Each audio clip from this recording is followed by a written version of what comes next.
ಶಾಂತಿ TV YouTube channel subscribe ಮಾಡಿ bell icon press ಮಾಡಿ.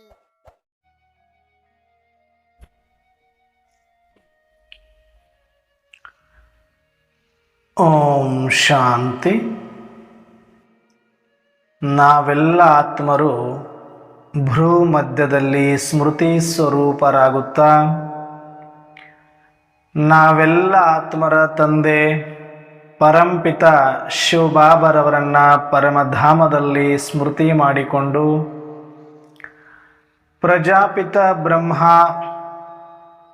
ಜಗದಂಬಾ ಸರಸ್ವತಿ ಮಮ್ಮಾರವರನ್ನ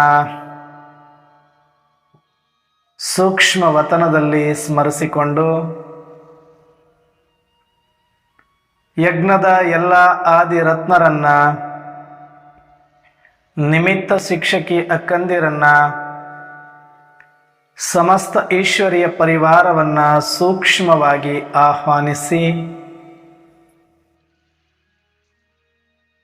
ಪ್ರತಿದಿನದಂತೆ ಈ ದಿನವೂ ಸಹ ಈ ಒಂದು ಮುರಳಿ ಚಿಂತನೆಯಲ್ಲಿ ಭಾಗವಹಿಸಿರುವ ನನ್ನೆಲ್ಲ ಸಹೋದರಾತ್ಮರಿಗೆ ಆತ್ಮೀಯವಾದ ಸ್ವಾಗತ ಸುಸ್ವಾಗತ. ಈ ದಿನ ಬಾಬಾರವರು ಮುರಳಿಯಲ್ಲಿ ಅನೇಕ ಮಹಾವಾಕ್ಯಗಳನ್ನು ಕೊಟ್ಟಿದ್ದಾರೆ.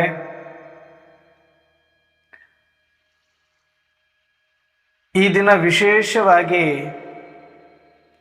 ಅಬ್ ಗರ್ ಜಾನಾ ಹೇ, ವಾಪಸ್ ಮನೆಗೆ ತೆರಳಬೇಕಾಗಿದೆ ಎನ್ನುವಂತಹ ಒಂದು ಮುಖ್ಯ ಸಾರದ ಅಡಿಯಲ್ಲಿನೇ ಪೂರ್ತಿ ಚಿಂತನೆಯನ್ನು ಮಾಡಲಾಗಿದೆ. ಅಂದರೆ ಈ ದಿನ ಮುರಳಿಯ ಮುಖ್ಯ ಸಾರ ಮತ್ತು ವರದಾನ ಸ್ಲೋಗನ್ ಎಲ್ಲವೂ ಕೂಡ ಒಂದಕ್ಕೊಂದು ಲಿಂಕ್ ಆಗಿರುವಂಥದ್ದು. ಹಾಗಾಗಿ ಸಂಪೂರ್ಣ ಮುರಳಿಯ ಸಂಕ್ಷಿಪ್ತ ಚಿಂತನೆಯನ್ನು ಇವತ್ತು ನಾವು ನೋಡೋಣ. ಈ ದಿನ ಮುರಳಿಯಲ್ಲಿ ಬಾಬಾರವರು ಹೇಳ್ತಾ ಇದ್ದಾರೆ, ನೀವಾತ್ಮಗಳಿಗೆ ಬೇಹದ್ದಿನ ನಾಟಕದಲ್ಲಿ ತಮ್ಮ ತಮ್ಮದೇ ಆತ್ಮರಿಗೆ ತಮ್ಮ ತಮ್ಮದೇ ಆದ ಪಾತ್ರವು ದೊರಕಿದೆ. ಈಗ ಶರೀರ ರೂಪಿ ವಸ್ತ್ರವನ್ನು ಕಳಚಿ ವಾಪಸ್ ಮನೆಗೆ ಹೋಗಬೇಕಾಗಿದೆ ಅಂತ ಹೇಳಿದ್ದಾರೆ.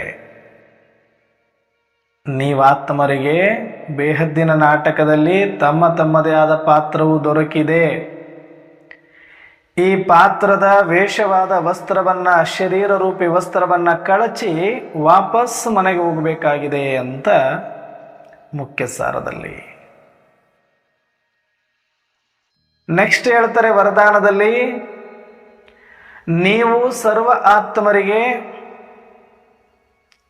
ಅವಿನಾಶಿಯಾದ ಆಶ್ರಯನ್ನ ಕೊಡುವಂತಹ ಉದ್ಧಾರ ಮೂರ್ತ ಆಧಾರ ಮೂರ್ತ ಭವ ಅಂತ ಹೇಳ್ತಿದ್ದಾರೆ. ಇನ್ನು ಸ್ಲೋಗನ್ ಹೇಳ್ತಾರೆ, ಈ ಒಂದು ಸಮಯ ಅಮೂಲ್ಯವಾಗಿದೆ.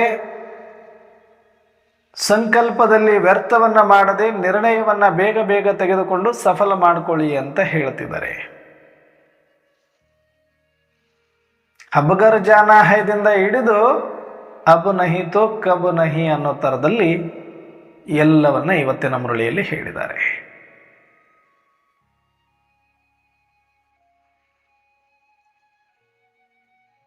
ಅಂದ್ರೆ ಇವತ್ತು ಸಂಕ್ಷಿಪ್ತವಾಗಿ ಏನು ಹೇಳ್ತಾ ಇದ್ದಾರೆ ಬಾಬಾರವರು ಅಂದ್ರೆ, ಈ ಸೃಷ್ಟಿಯ ನಾಟಕದಲ್ಲಿ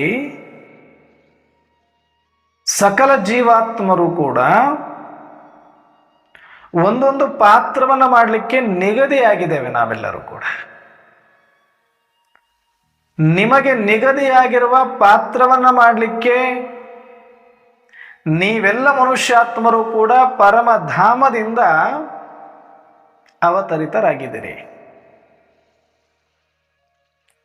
ಆದರೆ ಈಗ ಸೃಷ್ಟಿ ನಾಟಕವು ಪೂರ್ತಿ ಪ್ರಮಾಣದಲ್ಲಿ ಕಂಪ್ಲೀಟ್ ಆಗಿದ್ದು, ನೀವೆಲ್ಲರೂ ಕೂಡ ಈಗ ಶರೀರ ರೂಪಿ ವಸ್ತ್ರವನ್ನ ಕಳಚಿ ವಾಪಸ್ ಮನೆಗೆ ಹೋಗ್ಬೇಕಲ್ವಾ ಅಂತ ಎಚ್ಚರಿಕೆಯನ್ನು ನೀಡುತ್ತಿದ್ದಾರೆ, ಸಂದೇಶವನ್ನ ಕೊಡ್ತಿದ್ದಾರೆ.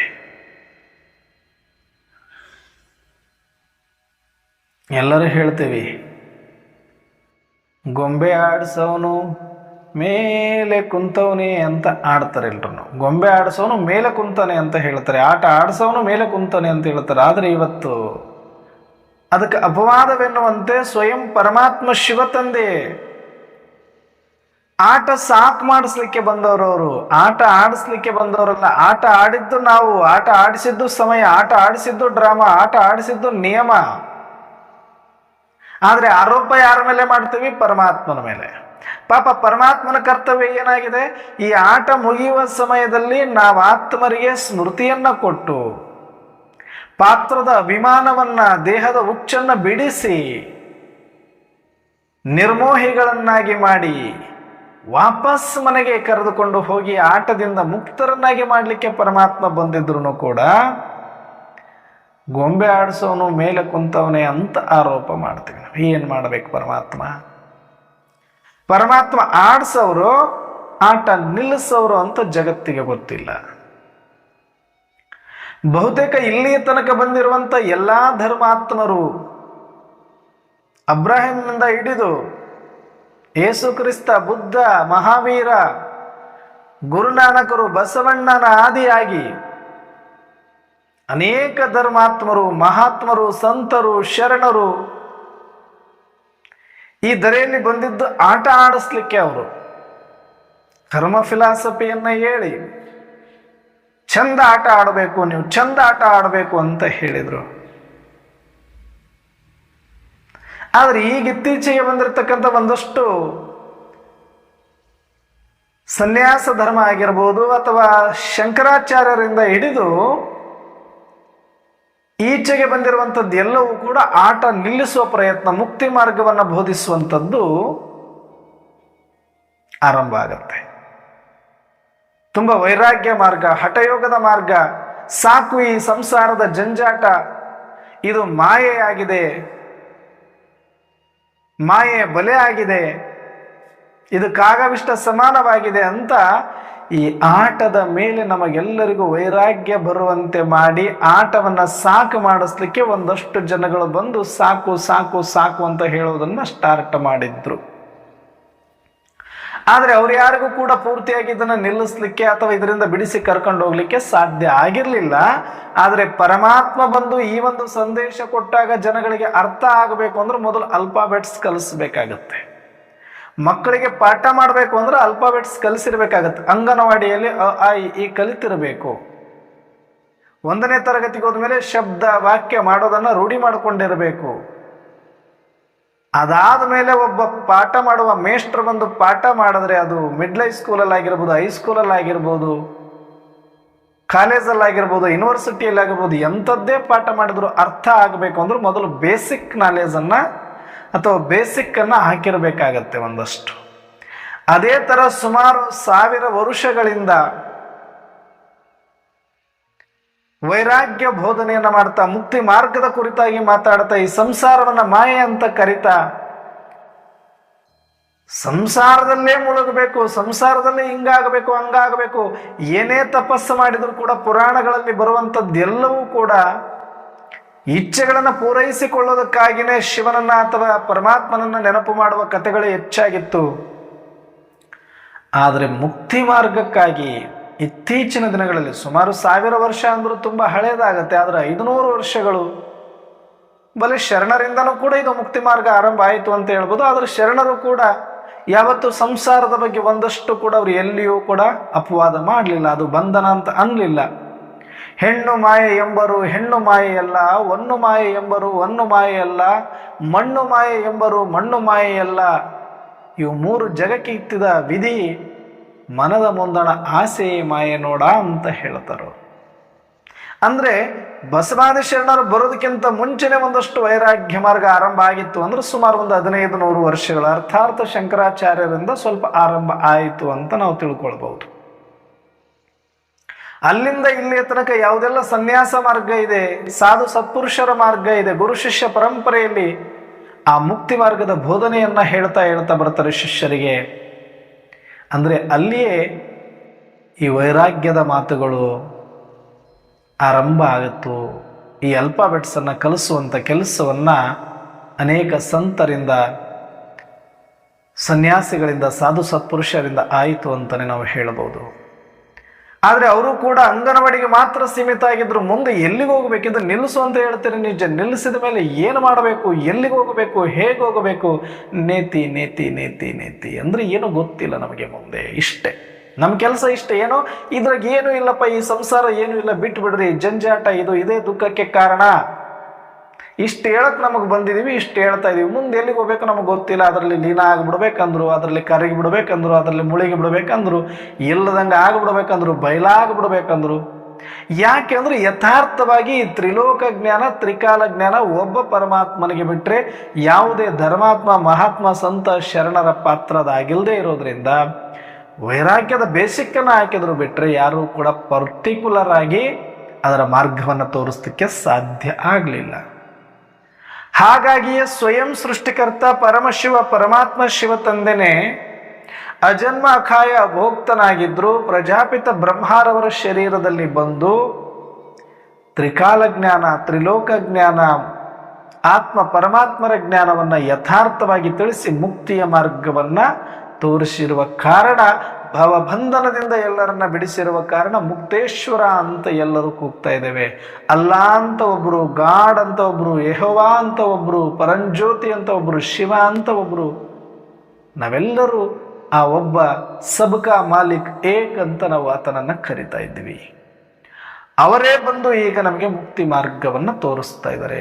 ಆದರೆ ನಾವೇನು ಹೇಳ್ತೀವಿ, ಅವರೇ ಎಲ್ಲ ಆಟ ಆಡಿಸ್ತಾ ಇದ್ದಾರೆ ಅಂತ ಹೇಳ್ತೀವಿ. ಆಟ ಆಡಿಸ್ಲಿಕ್ಕೆ ಇವರೆಲ್ಲರೂ ಬಂದರು, ಇವ್ರನ್ನ ಬಿಟ್ಟಿವಿ. ಆದರೆ ಯಾರ ಆಟದಿಂದ ಬಿಡಿಸಿ ಮನೆಗೆ ಕರ್ಕೊಂಡು ಹೋಗ್ಲಿಕ್ಕೆ ಬಂದರು ಅವರೇ ಆಟ ಆಡಿಸ್ತಾ ಇದ್ದಾರೆ ಅಂತ ಅವ್ರ ಮೇಲೆ ಆರೋಪ ಮಾಡಿದ್ವಿ. ಯಾಕೆ ಅಂದ್ರೆ ಅವ್ರ ಬಗ್ಗೆ ನಮಗೆ ಗೊತ್ತಿಲ್ಲ. ಇದಾರೆ ಒಬ್ಬರ ಮೇಲೆ, ಇದಾರೆ ಒಬ್ಬರ ಮೇಲೆ, ಇದಾರೆ ಒಬ್ಬರ ಮೇಲೆ ಅಂತ ಹೇಳಿದ್ರು. ಆದರೆ ಎಷ್ಟು ಮೇಲೆ ಇದ್ದಾರೆ, ಯಾವ ಸ್ವರೂಪದಲ್ಲಿದ್ದಾರೆ, ಏನು ಮಾಡ್ತಾ ಇದ್ದಾರೆ, ಯಾವಾಗ ಬರ್ತಾರೆ, ಅವ್ರ ಕರ್ತವ್ಯ ಏನು, ಇದ್ರ ಬಗ್ಗೆ ಯಥಾರ್ಥ ಯಾರಿಗೂ ಧರ್ಮಾತ್ಮರಿಗೂ ಗೊತ್ತಾಗಿರಲಿಲ್ಲ. ಆದರೆ ಒಬ್ಬ ಇದ್ದಾನೆ, ಆತನನ್ನು ನೆನಪು ಮಾಡಿ ಆತ ಬರ್ತೇ ಬರ್ತಾನೆ. ನಂಬಿ ನೆಚ್ಚಿ ಕರೆದರೆ ಓ ಎನ್ನನೇ ಶಿವನು ಅಂತ ಶರಣರು ಹೇಳ್ತಾರೆ. ಮೇಲಿದ್ದಾನಪ್ಪ, ನೀವು ಕರೀರಿ, ಕೂಗ್ರಿ, ಭಕ್ತಿಯಿಂದ ಬಂದೇ ಬರ್ತಾನೆ ಪರಮಾತ್ಮ. ನಮ್ಮೆಲ್ಲ ಕಷ್ಟಗಳಿಗೆ ಪರಿಹಾರವನ್ನು ಕೊಡುತ್ತಾನೆ, ಭವಬಂಧನವನ್ನು ದಾಟಿಸ್ತಾನೆ, ನಿಶ್ಚಿಂತರನ್ನಾಗಿ ಮಾಡ್ತಾನೆ, ನಿರ್ಭಯರನ್ನಾಗಿ ಮಾಡ್ತಾನೆ, ನಿಜ ಸುಖಿಗಳನ್ನಾಗಿ ಮಾಡ್ತಾನೆ, ಮಹಾದಾನಿಗಳನ್ನಾಗಿ ಮಾಡ್ತಾನೆ ಅಂತ ಎಲ್ಲರೂ ಹೇಳಿದ್ರು. ಅದನ್ನು ಕೇಳಿಕೊಂಡು ನಾವೇನು ಮಾಡಿದ್ವಿ, ಮೇಲೆ ಒಬ್ಬರದ್ರು ಎತ್ತಂದೇ ಎಲ್ಲ ಇದು ಆಟ ಅಂತ ಅನ್ಕೊಂಡ್ಬಿಟ್ಟಿವಿ ಅಷ್ಟೇ. ಯಾಕಂದ್ರೆ ಅವ್ರ ಬಗ್ಗೆ ಗೊತ್ತಿಲ್ಲದೆ ಇರೋದ್ರಿಂದ ಆರೋಪ ಮಾಡಿದ್ವಿ. ಆದರೆ ಇವತ್ತು ನಾವು ದಯವಿಟ್ಟು ಸಾರಿ ಕೇಳಬೇಕು ಪರಮಾತ್ಮನಲ್ಲಿ.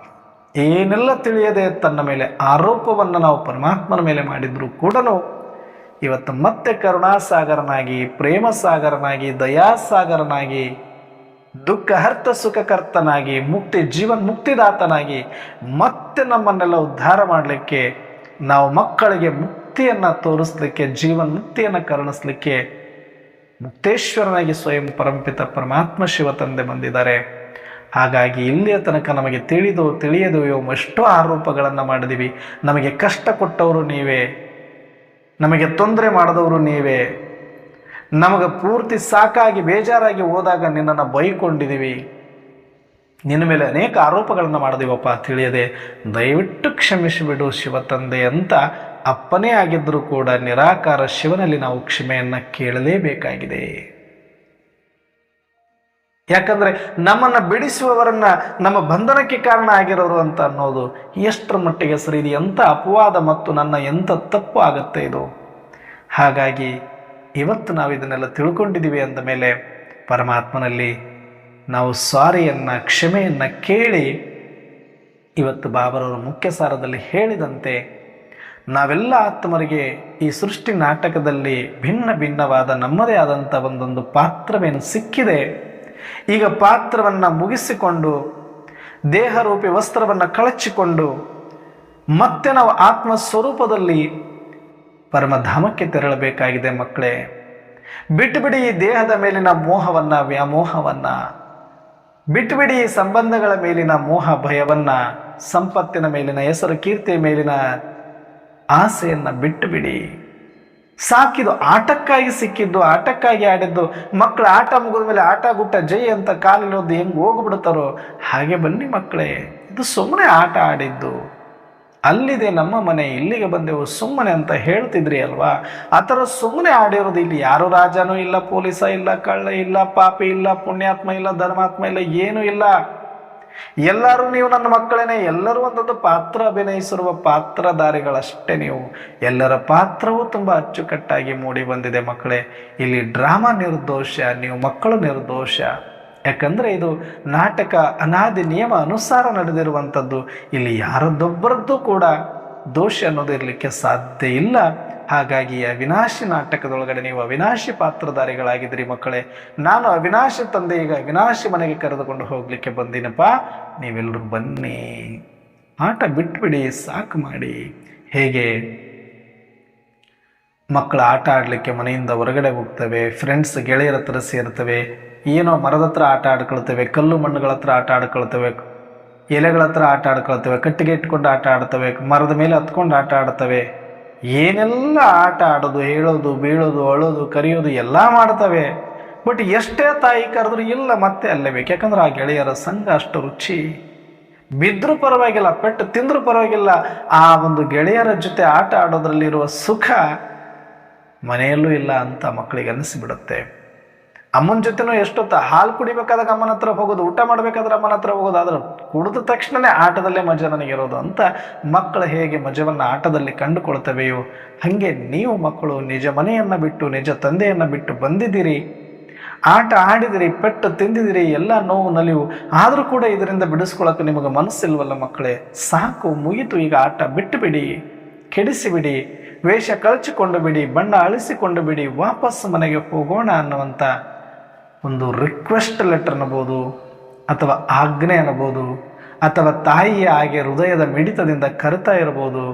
ಬನ್ನಿ, ಸಾಕು, ಊಟ ಮಾಡಿ ಬನ್ನಿ, ಊಟ ಮಾಡಿ ಬನ್ನಿ ಅಂತ ಬಿಸಿ ಬಿಸಿ ಅಡುಗೆಯನ್ನು ಮಾಡಿಟ್ಟುಕೊಂಡು, ಅಥವಾ ಬಿಸಿ ಹಾಲನ್ನು ಕಾಯಿಸಿಟ್ಟುಕೊಂಡು ಮಗುವಿಗಾಗಿ ಕಾಯುತ್ತಿರುವ ತಾಯಿ ಮಗುವನ್ನು ಆಟದಿಂದ ಬಿಡಿಸಿಕೊಂಡು ಹೋಗಲು ಎಷ್ಟು ಶತಾಯಗತಾಯ ಪ್ರಯತ್ನ ಪಡಿ, ಪ್ರೀತಿ ಕೊಟ್ಟು, ಎತ್ತುಕೊಂಡು, ಅಪ್ಪಿಕೊಂಡು, ಮುದ್ದಾಡಿಕೊಂಡು, ಕಿತ್ತುಕೊಂಡು ಬಂದು ಮುಖ ತೊಳೆದು ಅದಕ್ಕೆ ಊಟ ಮಾಡಿಸುವಂತೆ ಇವತ್ತು ಪರಮಾತ್ಮ ತಂದೆ ತಾಯಿ ಸ್ವರೂಪದಲ್ಲಿ ಬಂದು ದಯಾಸಾಗರರಾಗಿ, ಕರುಣಾಸಾಗರರಾಗಿ ನಾವು ಎಷ್ಟೆಲ್ಲ ಧೂಳು ಮಾಡಿಕೊಂಡಿದ್ರು, ಎಷ್ಟೆಲ್ಲ ಕೊಳೆ ಮಾಡಿಕೊಂಡಿದ್ರು, ಎಷ್ಟೆಲ್ಲ ಪೆಟ್ಟು ತಿಂದಿದ್ರು ಕೂಡ ನಮ್ಮನ್ನು ಅಪ್ಪಿಕೊಂಡು, ಮುದ್ದಾಡಿಕೊಂಡು, ಮೀಟೆ ಬಚ್ಚೆ ಅಂದುಕೊಂಡು ನಮಗೆಲ್ಲರಿಗೂ ಕೂಡ ಸ್ವಚ್ಛ ಮಾಡಿಸಿ ಮುರುಳಿಯ ಮುಖಾಂತರ ನಮಗೆ ಸ್ಮೃತಿಯ ನಶೆಯನ್ನು ತುಂಬಿಸಿ ಊಟವನ್ನು ಮಾಡಿಸಿ ಸದ್ಗುಣಗಳ ಭಕ್ಷ್ಯ ಭೋಜನವನ್ನು ನಮಗೆ ಬಡಿಸ್ತಾ ಇದ್ದಾಳೆ. ಜ್ಞಾನಾಮೃತದ ಹಾಲನ್ನು ಕುಡಿಸ್ತಾ ಇದ್ದಾಳೆ. ಆ ನಿಜವಾದ ತಾಯಿ ಅಂತಂದ್ರೇ ಆ ಪರಮಾತ್ಮ ಶಿವ. ಅಂತಹ ತಾಯಿ ಹೃದಯ, ಅಂತಹ ಪರಮಮಯಿ, ಅಂತಹ ಪ್ರೇಮಮಯಿ. ಹಾಗಾಗಿ ಜಗತ್ತಿನ ಸರ್ವಾತ್ಮರು ಕೂಡ ಆತನನ್ನು ಕಂಡ್ರೆ ಅಷ್ಟೊಂದು ಇಷ್ಟಪಡಲದು. ಯಾಕಂದರೆ ಆತನಿಗೆ ಗೊತ್ತಿರೋದು ಪ್ರೇಮ, ಕರುಣೆಯ ದಯೆ. ತಾಯಿ ಯಾವುದೊಂದು ನಿರೀಕ್ಷೆ ಮಗನಿಂದ ಇಟ್ಟುಕೊಳ್ಳದೆ ಮಗನನ್ನು ಉಣಿಸಬೇಕು, ತಿನ್ನಿಸಬೇಕು, ಬೆಳೆಸಬೇಕು, ದಪ್ಪ ಮಾಡಬೇಕು, ಅಥವಾ ಆರೋಗ್ಯವಂತನನ್ನಾಗಿ ಮಾಡಬೇಕು, ಸಶಕ್ತವಂತನನ್ನಾಗಿ ಮಾಡಬೇಕು ಅನ್ನೋದೇ ತಾಯಿಯ ಒಂದು ಉದ್ದೇಶ.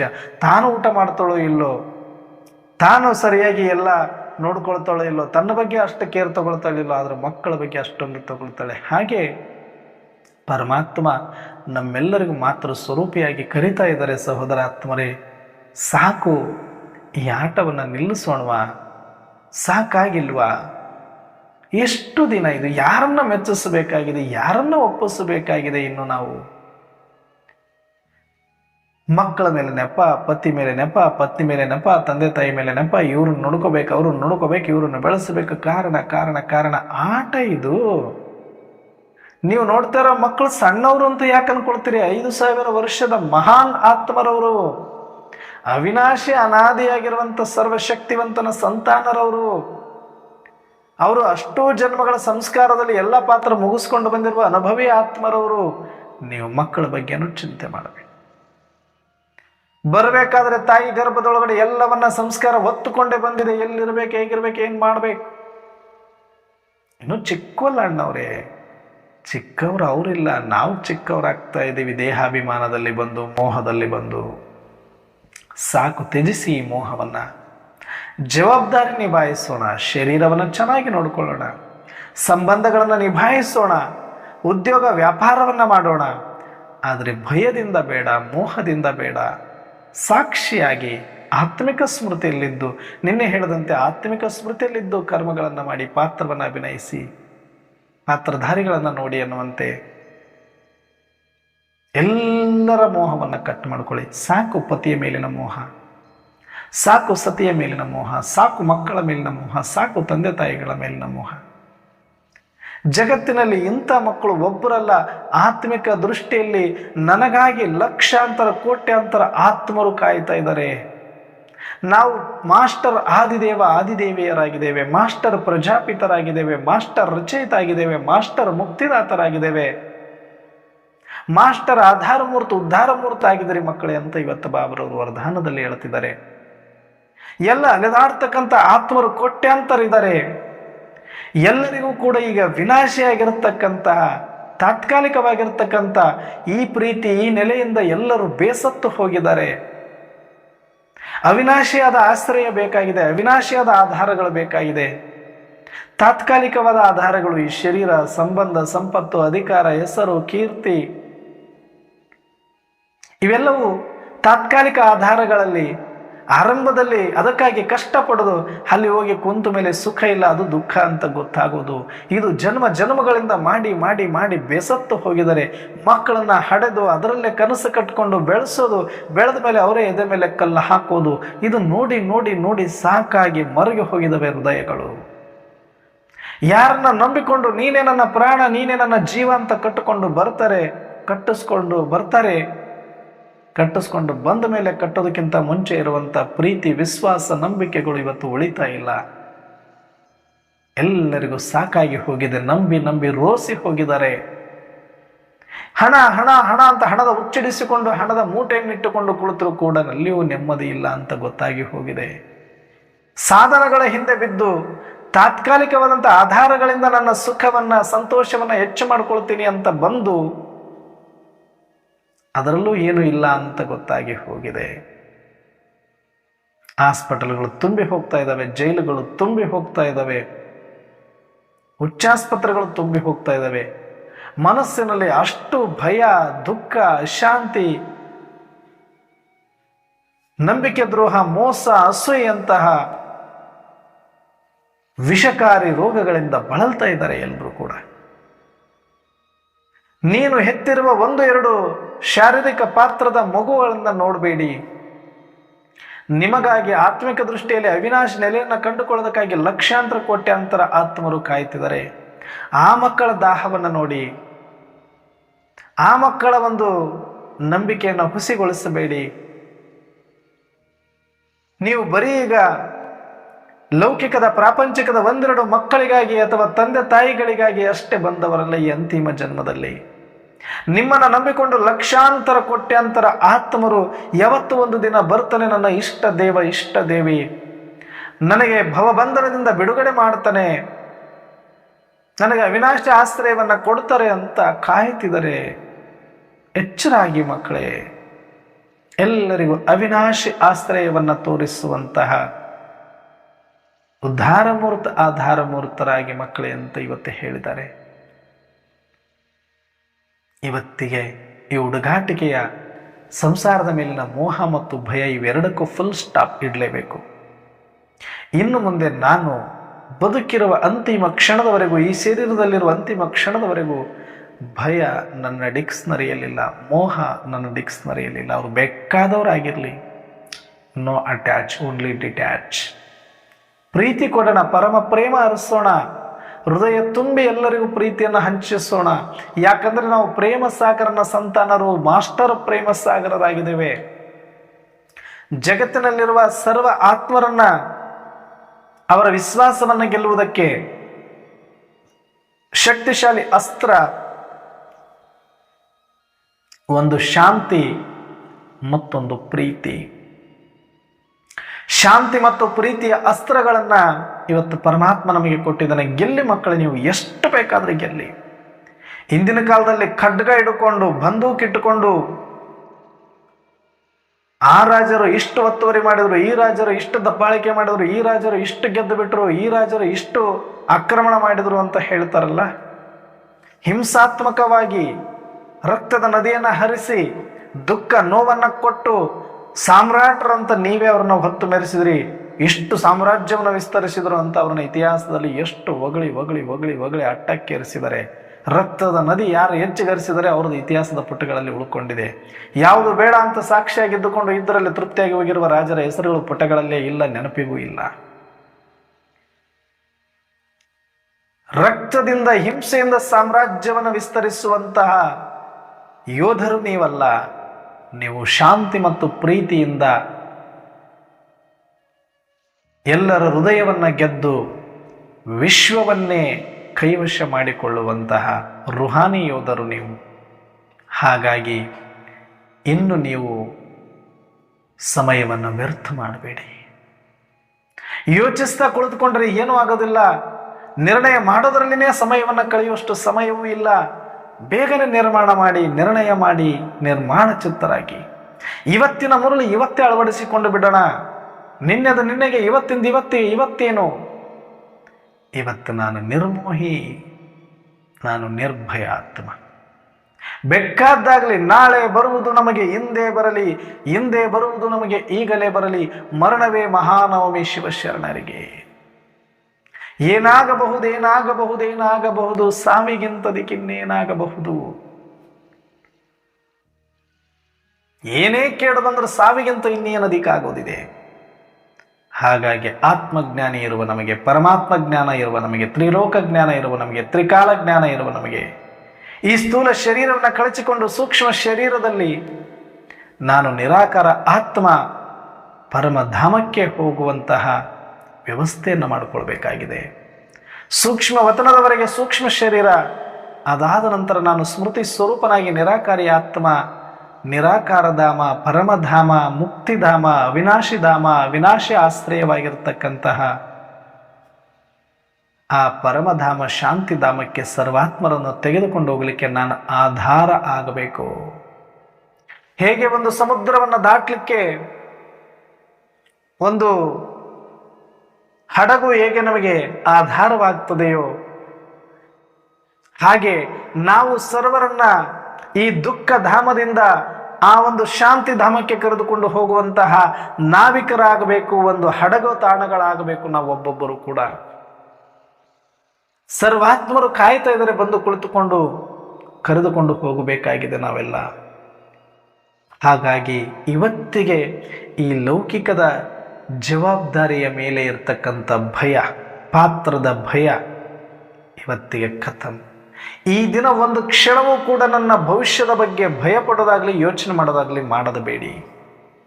ಯಾರ ಮೇಲೂ ಕೂಡ ಮೋಹವನ್ನು ಇಟ್ಕೊಳ್ಬೇಡಿ. ಬಾರದು ಬಪ್ಪದು ತಪ್ಪದು. ಏನಾಗಬೇಕದು ಹಾಗೆ ಆಗುತ್ತೆ, ಏನಾಗಬಾರ್ದು ಆಗೋದೇ ಇಲ್ಲ. ಯಾಕೆ ಯೋಚನೆ ಮಾಡೋದಿದೆ? ಈಗ ಓನ್ಲಿ ಒಂದೇ ಯೋಚನೆ ಇರಬೇಕು, ನಾನು ಆತ್ಮ. ದೇಹಾಭಿಮಾನವನ್ನು ಕಳಚಿಕೊಂಡು, ದೇಹರೂಪಿ ವಸ್ತ್ರವನ್ನು ಕಳಚಿಕೊಂಡು ಆತ್ಮ ಪರಿಶುದ್ಧವಾಗಿ ಸರ್ವಾತ್ಮರನ್ನ ಪ್ರೀತಿಸಿ ಸರ್ವರಿಗೂ ಆ ಅವಿನಾಶಿ ಆಶ್ರಯವನ್ನು ತಲುಪಿಸುವ ಕಾರ್ಯಕ್ಕೆ ಸನ್ನದ್ಧರಾಗೋದಷ್ಟೇ ನನ್ನ ಕೆಲಸ. ಈಗ ಭಯ ಇದೆ ಅಂದರೆ ನಾನು ಉದ್ಧಾರ ಮೂರ್ತ್, ಆಧಾರ ಮೂರ್ತ್ ಆತ್ಮ ಆಗಲಿಕ್ಕೆ ಸಾಧ್ಯ ಇಲ್ಲ. ಯಾವ ನಾವಿಕನಿಗೆ ಸಮುದ್ರ ಕಂಡ್ರೆ, ಅಲೆಗಳು ಕಂಡ್ರೆ ಭಯ ಇರುತ್ತೋ ಆತ ಹುಟ್ಟನ್ನು ಹಾಕಿ ಮುನ್ನಡೆಸಿ ದಡ ಸೇರಿಸಲಿಕ್ಕೆ ಯೋಗ್ಯನಾಗಿರುವುದಿಲ್ಲ, ಸಮರ್ಥನಾಗಿರುವುದಿಲ್ಲ. ಹೇಗೋ ನಾವೀಗ ಭವಸಾಗರವನ್ನು ನೋಡಿ ಎದುರುಕೊಳ್ಳಬಾರದು, ಪರಿಸ್ಥಿತಿಗಳ ಅಲೆಗಳಿಗೆ ಎದೆಗುಂದಬಾರದು. ನಾವು ಧೈರ್ಯವಾಗಿ ಇದ್ದು, ನಾವು ಜ್ಞಾನದ ಹುಟ್ಟನ್ನು ಆಗ್ತಾ, ಸ್ಮೃತಿಯ ಹುಟ್ಟನ್ನು ಆಗ್ತಾ, ನಾವು ಶಾಂತಿ ಧಾಮದ ಕಡೆಗೆ ನಮ್ಮ ಪ್ರಯಾಣವನ್ನು ಬೆಳೆಸಲಿಕ್ಕೆ ನಾವು ಸನ್ನದ್ಧರಾಗಿ ಹಡಗುಗಳನ್ನು ಇಟ್ಟುಕೊಂಡು ಕಾಯ್ತಾ ಕೂಡಬೇಕಾಗಿದೆ. ಎಷ್ಟು ಆತ್ಮರನ್ನು ಆಹ್ವಾನಿಸಬೇಕಾಗಿದೆ. ಕೂರಿಸಿಕೊಂಡು ಹೋಗಿ ಅವರಿಗೆ ನೆಲೆಯನ್ನು ತಲುಪಿಸಬೇಕು. ಅರ್ಥಾತ್ ಅವರಿಗೆ ಸ್ಮೃತಿಯನ್ನು ಕೊಟ್ಟು, ಆತ್ಮಜ್ಞಾನವನ್ನು ಕೊಟ್ಟು, ಆತ್ಮ ಪ್ರೇರಣೆಯನ್ನು ಕೊಟ್ಟು, ಆತ್ಮ ಜಾಗೃತಿಯನ್ನು ಮಾಡಿಸಿ ದೇಹದ ಈ ಒಂದು ಭವಬಂಧನದ ದಡದಿಂದ ಬಿಡಿಸಬೇಕಾಗಿದೆ. ಅವರನ್ನು ಆತ್ಮಿಕ ಸ್ಮೃತಿ ಸ್ವರೂಪರನ್ನಾಗಿ ಮಾಡಿ ಮುಕ್ತಧಾಮಕ್ಕೆ ದಾಟಿಸಬೇಕಾಗಿದೆ.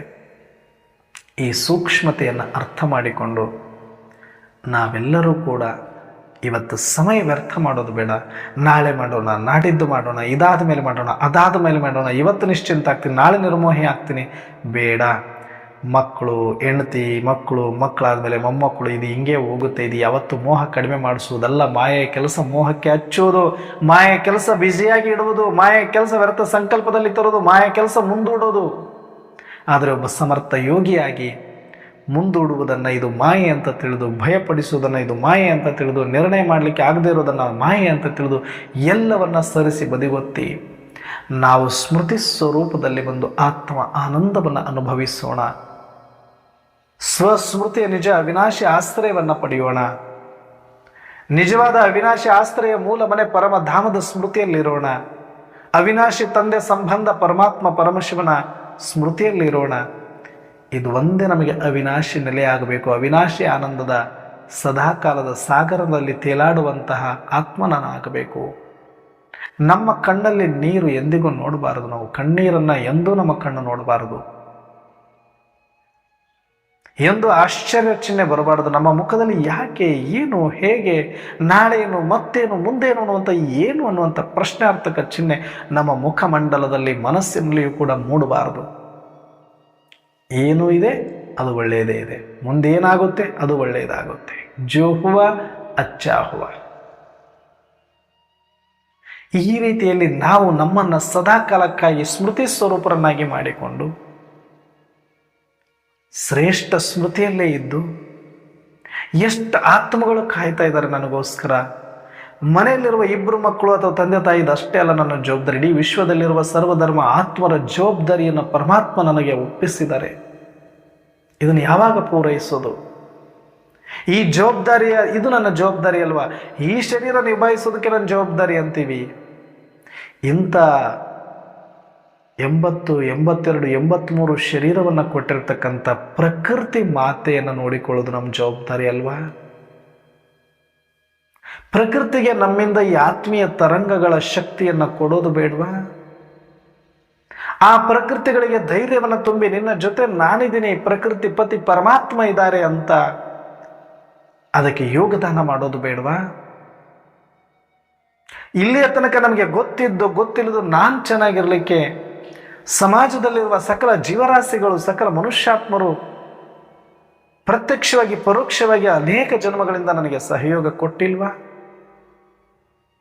ಎಲ್ಲರೊಡನೆ ಉಂಡು ಆಡಿ ಪಾಡಿ ನಕ್ಕು ನಲಿದು ಎಲ್ಲರ ಬೆವರಿನ ವಾಸನೆಯಲ್ಲಿ ನಾನು ಬದುಕಿಲ್ವಾ? ಎಲ್ಲರ ದುಡಿಮೆಯ ಹಿಂದಿನ ಬೆವರಿನ ಹನಿಯಿಂದ ನನ್ನ ಹೊಟ್ಟೆ ತುಂಬಿಸಿಕೊಂಡಿಲ್ವಾ? ಬಟ್ಟೆ ಹಾಕ್ಕೊಂಡಿಲ್ವಾ? ಮನೆ ಕಟ್ಕೊಂಡಿಲ್ವಾ? ಓಡಾಡ್ತಾ ಇಲ್ವಾ? ಪ್ರತಿಯೊಂದು ಕಾರ್ಯದಿಂದ ಎಷ್ಟೊಂದು ಜೀವಾತ್ಮರ ಶ್ರಮ ಇಲ್ವಾ? ಅದೆಲ್ಲವೂ ನಮಗೆ ಕಾಣಿಸಬೇಕೀಗ. 83 ಜನ್ಮಗಳಿಂದ ಎಷ್ಟೆಲ್ಲ ಆತ್ಮರು ನಮಗೆ ಸಹಯೋಗ ಕೊಟ್ಟಿದ್ದಾರೆ. ಅವರ ಋಣ ತೀರಿಸುವಂಥ, ಅಟ್ಲೀಸ್ಟ್ ಅವರಿಗೆ ಕೃತಜ್ಞತೆ ಅರ್ಪಿಸುವಂಥ, ಋಣ ಅಂತೂ ತೀರಿಸೋಕ್ಕಾಗಲ್ಲ, ಕೃತಜ್ಞತೆ ಸಲ್ಲಿಸುವಂಥ ಸಮಯ ಬಂದಿದೆ. ಪ್ರಕೃತಿಯ ಋಣ ತೀರಿಸುವಂಥ ಸಮಯ ಬಂದಿದೆ. ಒಂದು ಶರೀರಕ್ಕೆ ಜವಾಬ್ದಾರಿ ಅಂತೀವಿ, ನಿಭಾಯಿಸಬೇಕು ಅಂತೀವಿ. ಇಷ್ಟು ಶರೀರಗಳನ್ನು ಕೊಟ್ಟು ಇಷ್ಟೆಲ್ಲ ಜೀವಾತ್ಮರಿಗೆ ಆಶ್ರಯ ಕೊಟ್ಟಿರುವ ಆ ಪ್ರಕೃತಿಯನ್ನು ಯಾರು ನೋಡ್ಕೊಳ್ತವರು? ಅದರ ಜವಾಬ್ದಾರಿಯನ್ನು ಯಾರು ತೆಗೆದುಕೊಳ್ಳೋರು? ನನ್ನ ಹೆಂಡತಿ ಜವಾಬ್ದಾರಿ ಇದೆ, ನನ್ನ ಮಕ್ಕಳ ಜವಾಬ್ದಾರಿ ಇದೆ ಅನ್ನೋರು ಎಲ್ಲರೂ. ತಂದೆ ತಾಯಿ ಜವಾಬ್ದಾರಿ ಯಾರು ತೆಗೆದುಕೊಳ್ಳೋರು? ಮತ್ತೆ ನಾವು ತಂದೆ ತಾಯಿ ಜವಾಬ್ದಾರಿಯನ್ನು ತೆಗೆದುಕೊಳ್ಳೋರು. ಅಂದರೆ ತಂದೆಯಾಗಿರ್ತಕ್ಕಂಥ ಪರಮಶಿವನ ಕರ್ತವ್ಯ ಮತ್ತು ಪ್ರಕೃತಿಯ ಆರೈಕೆ, ಈ ಎರಡೂ ಕೂಡ ನಾವು ಮಾಡಬೇಕಾಗಿರೋದ್ರಿಂದ ಈಗ ಒಂದು ಸ್ವಲ್ಪ ಈ ಲೌಕಿಕದ ಕ್ಷಣಿಕ ಸ್ವಾರ್ಥದ ಚಿಕ್ಕ ಅಲ್ಪ ಮಟ್ಟದ ಹದ್ದಿನ ಮೋಹವನ್ನು, ಭಯವನ್ನು, ಆಸೆಯನ್ನು ಬಿಟ್ಟು ಬಿಡೋಣ. ಇವತ್ತು ಬೇಹದ್ದಾಗ್ಬಿಡೋಣ. ಇವತ್ತು ನನ್ನ ಅರ್ಪಿತ ಪೂರ್ತಿ ಜಗತ್ತಿಗೆ, ನಾನು ಅರ್ಪಣ ಪೂರ್ತಿ ಪ್ರಕೃತಿಗೆ, ನಾನು ಅರ್ಪಣ ಪಂಚತತ್ವಗಳಿಗೆ, ನಾನು ಅರ್ಪಣ ಸಕಲ ಜೀವರಾಶಿಗಳಿಗೆ, ನಾನು ಅರ್ಪಣ ಸಕಲ ಜೀವಾತ್ಮರಿಗೆ, ನಾನು ಅರ್ಪಣ ಪರಮಾತ್ಮನಿಗೆ. ಆ ಬೇಹದ್ದಿನ ಸಮರ್ಪಣೆಗೊಂಡು ಬೇಹದ್ದಿನಗಾಗಿನೇ ನಾನು ಏನಾದರೂ ಮಾಡ್ತಾ ಇರಬೇಕು. ಪ್ರತಿಯೊಂದು ಆಲೋಚನೆ, ಪ್ರತಿಯೊಂದು ಕ್ಷಣವೂ ಕೂಡ ಬೇಹದ್ದಿಗಾಗಿ ನಾನು ಏನು ಮಾಡಲಿ, ಬೇಹದ್ದಿಗಾಗಿ ನಾನು ಏನು ಮಾಡಲಿ, ಪ್ರಕೃತಿಗಾಗಿ ನಾನು ಏನು ಮಾಡಲಿ, ಸಕಲ ಜೀವಾತ್ಮರಿಗೆ ಏನು ಮಾಡಲಿ ಅಂತ ನನ್ನ ಸಂಕಲ್ಪಗಳು ನಡಿಬೇಕು, ಕಾರ್ಯೋನ್ಮುಖರಾಗಬೇಕು. ಸಮಯ ವ್ಯರ್ಥ ಮಾಡಬೇಡಿ ಅಂತ ಹೇಳಿದ್ದಾರೆ. ನಿಜಕ್ಕೂ ನಿಮಗೊಂದು ಬ್ಯೂಟಿಫುಲ್ ಸೀಕ್ರೆಟ್, ಯಾರಾದರೂ ನಿದ್ದೆ ಬಂದಿಲ್ಲ ಅಂತಂದರೆ ಈ ಶರೀರಕ್ಕೆ ವಯಸ್ಸಿಗೆ ಅನುಗುಣವಾಗಿ ಎಷ್ಟು ನಿದ್ದೆ ತಗೊಳ್ಬೇಕು ಅದು ತಗೊಳುತ್ತೆ. ನೀವು ಬೇಕಾದಷ್ಟು ಬ್ಯುಸಿ ಇರಿ, 1 ದಿನ ಅದಕ್ಕೆ ಮೋಸ ಮಾಡ್ಬೋದು, 2 ದಿನ ಅದಕ್ಕೆ ನೀವು ದಬ್ಬಾಳಿಕೆ ಮಾಡೋದು, 3 ದಿನ ಮಾಡ್ಬೋದು, 4ನೇ ದಿನಕ್ಕೆ ಅದು ರಿವೈಂಜ್ ತಗೊಳುತ್ತೆ. ಅಂದರೆ ಶರೀರ ಮತ್ತು ಮನಸ್ಸುಗಳು ತನಗೆ ಬೇಕಾಗಿರುವಂಥ ವಿಶ್ರಾಂತಿಯಾದ ನಿದ್ದೆಯನ್ನು ತಾನು ತೆಗೆದುಕೊಳ್ಳುತ್ತೆ. ಅದಕ್ಕಾಗಿ ನೀವು ಸಮಯ ಮೀಸಲಿಡಿ. ಬೇಗ ಮಲಗುವಂಥದ್ದು, ಬೇಗ ಎದ್ದೇಳುವಂಥದ್ದು. ಆದರೆ ಎಷ್ಟೋ ಜನಗಳಿಗೆ ಎಷ್ಟು ಬೇಗ ಮಲಗಿದ್ರು ಕೂಡ ಮಧ್ಯರಾತ್ರಿಯಲ್ಲಿ ಎಚ್ಚರ ಆಗಿಬಿಡುತ್ತೆ. ಕೆಲವರು 8 ಗಂಟೆ ಮಲ್ಕೊಳ್ಳೋ ರೂಢಿ, 9 ಗಂಟೆಗೆ ಮಲ್ಕೊಳ್ಳೋ ರೂಢಿ, ಕೆಲವರು 10 ಗಂಟೆಗೆಲ್ಲ ಕಾರ್ಯ ಮುಗಿಸ್ಕೊಂಡು ಮಲಗ್ತೀವಿ ಅಂದರೂ ಕೂಡ 12 ಗಂಟೆ ಎಚ್ಚರ ಆಗ್ಬಿಡುತ್ತೆ. ಅದ್ರ ಮೇಲೆ ನಿದ್ದೆ ಬರಲ್ಲ ಎಷ್ಟೋ ಆತ್ಮರಿಗೆ. ಕೆಲವ್ರಿಗೆ 1 ಗಂಟೆಗೆ ಬರಲ್ಲ, ಆ ಟೈಮಿಗೆ ಬರಲ್ಲ ಅಂತಲ್ಲವರಿಗೆ ಮತ್ತೆ ಯಾವಾಗ ಹಗಲೊತ್ತಲ್ಲಿ ಒಂದು ಅರ್ಧ ಗಂಟೆ ಬರುತ್ತೆ, ಮತ್ತೆ ಯಾವಾಗ ಬೆಳಗ್ಗೆ ಮುಂಜಾನೆ ಒಂದು 5 ಗಂಟೆಗೆ ಬರುತ್ತೆ, ಬರಬಹುದು. ಆದರೆ ನಿಮಗೆ ಯಾವಾಗ ನಿದ್ದೆಯಿಂದ ಎದ್ದ ಮೇಲೆ ನಿದ್ದೆ ಬರ್ತಾ ಇಲ್ಲ ಅನಿಸುತ್ತೆ, ಆ ಸಮಯದಲ್ಲಿ ವೇಸ್ಟ್ ಮಾಡಬೇಡಿ. ಸಮಯ ಎದ್ದು ಕೂತ್ಕೊಳ್ಳಿ, 1-2 ರೌಂಡ್ ಹೊಡೀರಿ.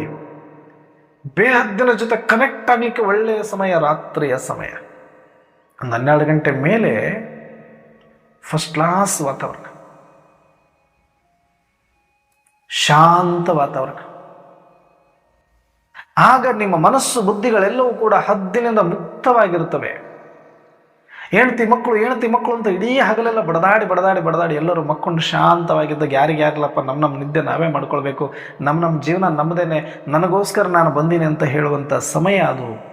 ಎಲ್ಲರೂ ಶಾಂತವಾಗಿ ಮಲಗಿರ್ತಾರೆ. ನೋಡಿ ಒಂದ್ಸಲಿ ಬೇಕಾದರೆ ನಿಮ್ಮ ಪತಿಯ ಮುಖ, ನಿಮ್ಮ ಪತ್ನಿ ಮಲಗಿರುವಾಗ ಎಷ್ಟು ನಿಶ್ಚಿಂತರಾಗಿರ್ತಾಳೆ. ನಿನ್ನ ಮೇಲೆ ಅವಾಗೇನಾದರೂ ಡಿಪೆಂಡ್ ಆಗಿದ್ದಾಳ? ಇಲ್ವಲ್ಲ. ಮಕ್ಕಳು ಎಷ್ಟು ನಿಶ್ಚಿಂತವಾಗಿ ಮಲಗಿರ್ತವೆ, ನಿನ್ನ ಮೇಲೆ ಡಿಪೆಂಡ್ ಆಗಿದ್ದಾರ? ಅವರಿಗೆ ನೀನು ಬೆಡ್ ಸೀಟನ್ನು ಕೊಡಿಸ್ಬೋದಷ್ಟೇ, ನಿದ್ದೆಯನ್ನು ನೀನು ಕೊಡಿಸ್ಲಿಕ್ಕೆ ಸಾಧ್ಯ ಇಲ್ಲ. ನಿದ್ದೆ ಆತ್ಮನಲ್ಲೇ ಇದೆ ಮಾಡುವ ತಾಕತ್ತು. ಹಾಗೆ ಪ್ರತಿಯೊಂದು ಸಾಧನಗಳನ್ನು ಕೊಡ್ಬೋದು, ಆದರೆ ಸಂತೋಷ ಪಡುವ ತಾಕತ್ತು ಪ್ರತಿಯೊಂದು ಆತ್ಮರಲ್ಲಿದೆ, ಶಕ್ತಿ ಇದೆ.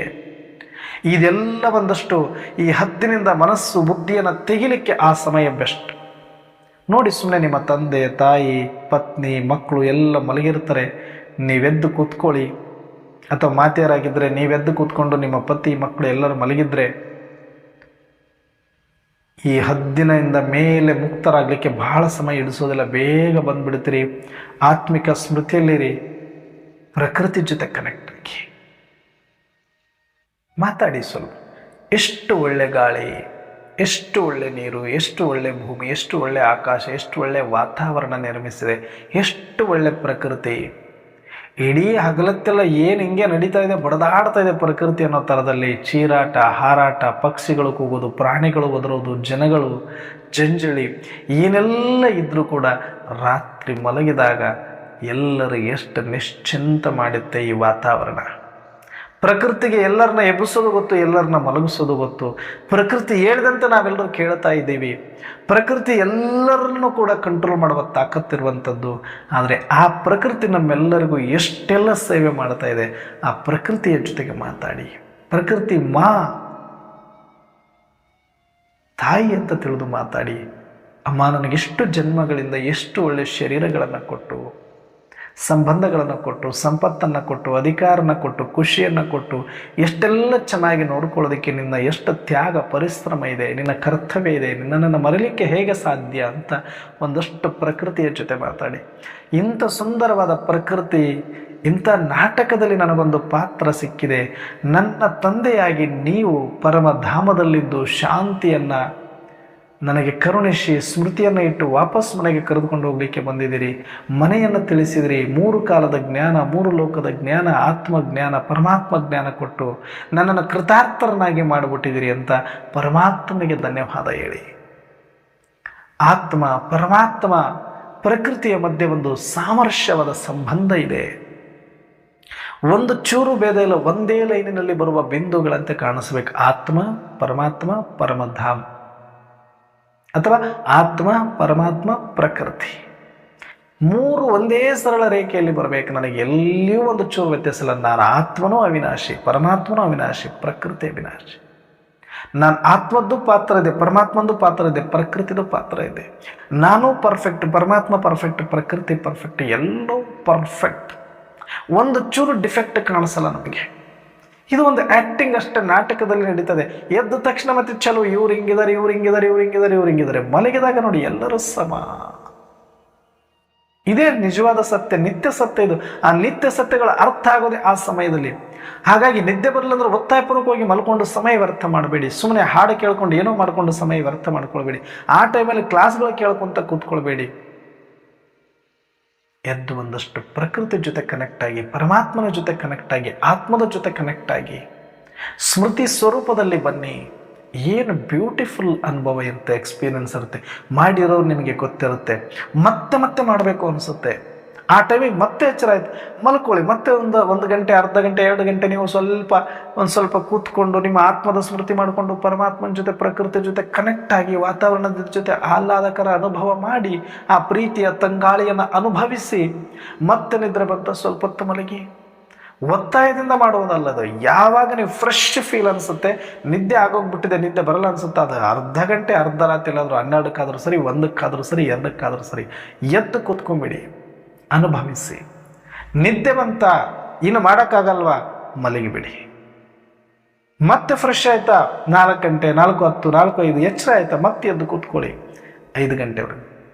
ಆದರೆ ನಿಯಮಿತವಾಗಿ ಮಾಡೋರಿಗೆ 3:30 ಎದ್ದು ಬಿಟ್ಟು 5 ಗಂಟೆವರೆಗೆ ಮಾಡೋದು ನಿಯಮಿತ. ಆದರೆ ಯಾರಿಗೆ ನಿಯಮಿತವಾಗಿ ಮಾಡಲಿಕ್ಕೆ ಕೆಲವರಿಗೆ ಆಗ್ತಾಯಿಲ್ಲ, ಎಷ್ಟೋ ದಿನದಿಂದ ಪ್ರಯತ್ನ ಪಟ್ಟರು ಕೂಡ ಕೆಲವರಿಗೆ ಆರೋಗ್ಯಿಕ ಸಮಸ್ಯೆ, ಕೆಲವರಿಗೆ ಮಾನಸಿಕ ಸಮಸ್ಯೆ, ಕೆಲವರಿಗೆ ವಾತಾವರಣದ ಸಮಸ್ಯೆ, ಯಾವುದೋ ಕಾರಣದಿಂದ ನಿಮಗೆ ನಿಯಮಿತವಾಗಿ ಮಾಡಲಿಕ್ಕೆ ಆಗ್ತಾನೇ ಇಲ್ಲ ಅನ್ನೋರೇ, ಸುಮ್ಮನೆ ಸಮಯ ವ್ಯರ್ಥ ಆಗೋಗುತ್ತೆ, ಈ ಕಡೆ ನಿದ್ದೆನೂ ಬರಲ್ಲ, ಆದರೆ ಅಮೃತ ವೇಳೆಯಲ್ಲಿ ಕರೆಕ್ಟಾಗಿ ನಿದ್ದೆ ಬಂದ್ಬಿಡುತ್ತೆ ಅನ್ನುವಂಥವ್ರು ಯುಕ್ತಿಸೆ ಮುಕ್ತಿ ಅಂತ ಹೇಳಿ, ನಿಮಗೆ ಯಾವಾಗ ಫ್ರೆಶ್ ಫೀಲ್ ಆಗುತ್ತೆ ಅವಾಗ ಕೂತ್ಕೊಂಡು ಅನುಭವ ಮಾಡಿ. ಮಾಡಿಬಿಟ್ಟಿವಿ ಅಂತ ಹೇಳ್ಬಿಟ್ಟು 4 ಗಂಟೆಗೆ ಮಾಡಬಾರ್ದು ಅಂತೇನಿಲ್ಲ, ಫ್ರೆಶ್ ಆಗಿ ಇಟ್ಕೊಂಡು ಮಾಡಿ ಅಮೃತ ವೇಳೆ ಕಂಪಲ್ಸರಿ. ಆಗಿಲ್ಲ ಅಂದರೆ ಮಾತ್ರ ಒತ್ತಡದಲ್ಲಿ ಮಾಡಬೇಡಿ ಅಷ್ಟೆ.